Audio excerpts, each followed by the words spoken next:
Inay tirtu, pastor dohangan alawlap ko yang. Hemi zohian, adin pui tuten, donak pui lesena.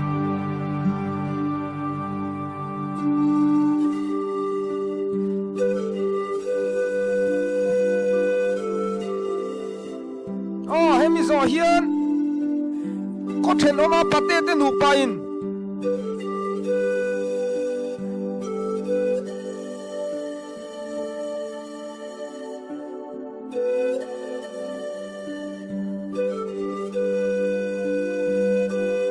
Okay.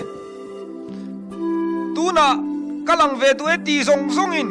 in lak pui lengu.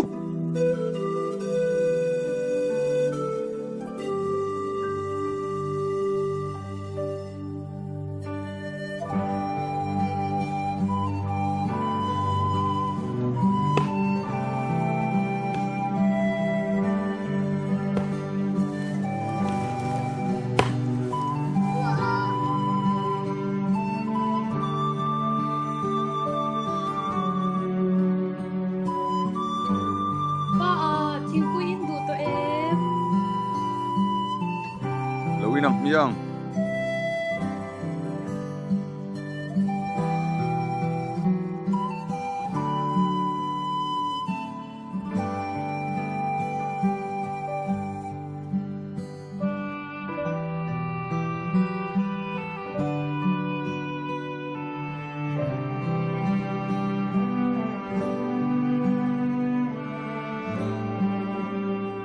toyanu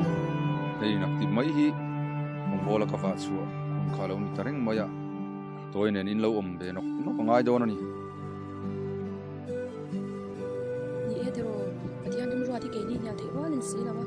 ma se intel lo chuan eng tin nge mo kan lo mang le ni e tiro a pathian ku tai ngatila ngai tu na chu athui khop mai ma se i soi fo chin ang khan akut pharo pui chu nga chuan kan hi mang ti hi karing tlatani tiro choi te po hun do na lom choi ve phodang mia e yang miang toyanu zanin ka ko ran sai polin kanina hla kan sir don kha o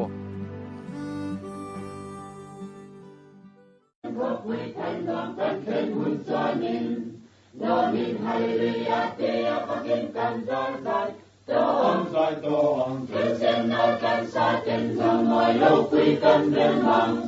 nào biết hay lý ya tia và tin phần Sai toang Ba in ngồi căn khen Hồn là cho căn cho rằng Chát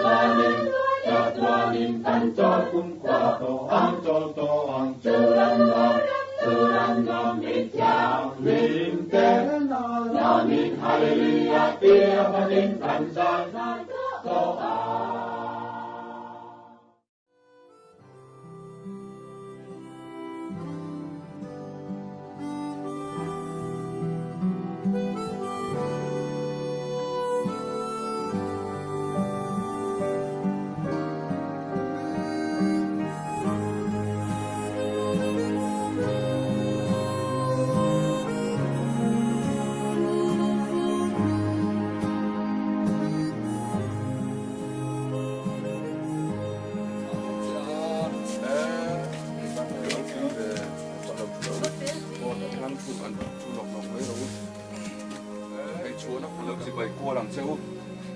Kalau dona ni ya,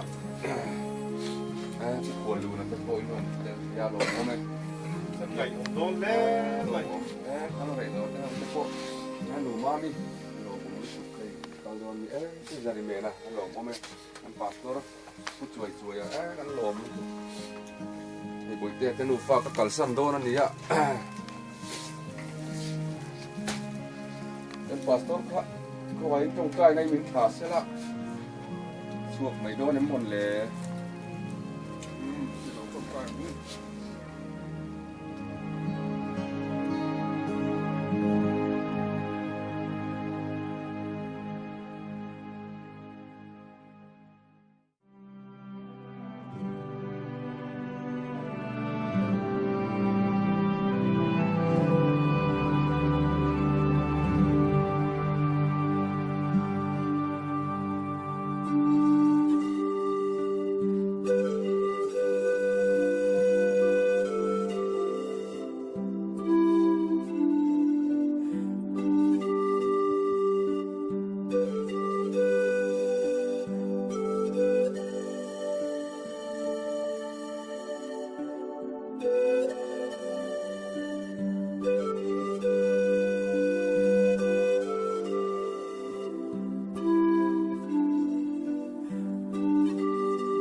lalpa kapathian nang ma khe lo ten ne na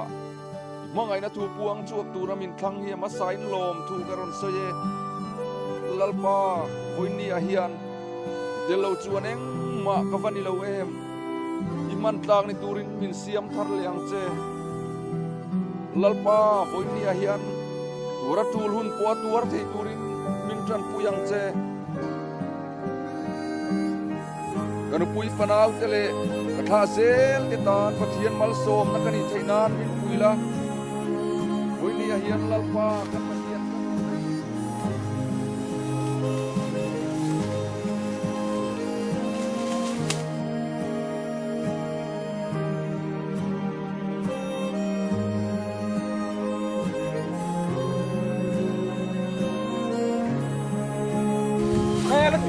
Let's go. Look, Valhalla.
kanin topic klak takhi ti dan le dan po ka thiam to lo mi ten eng angin nge min ngai a shebok hek lo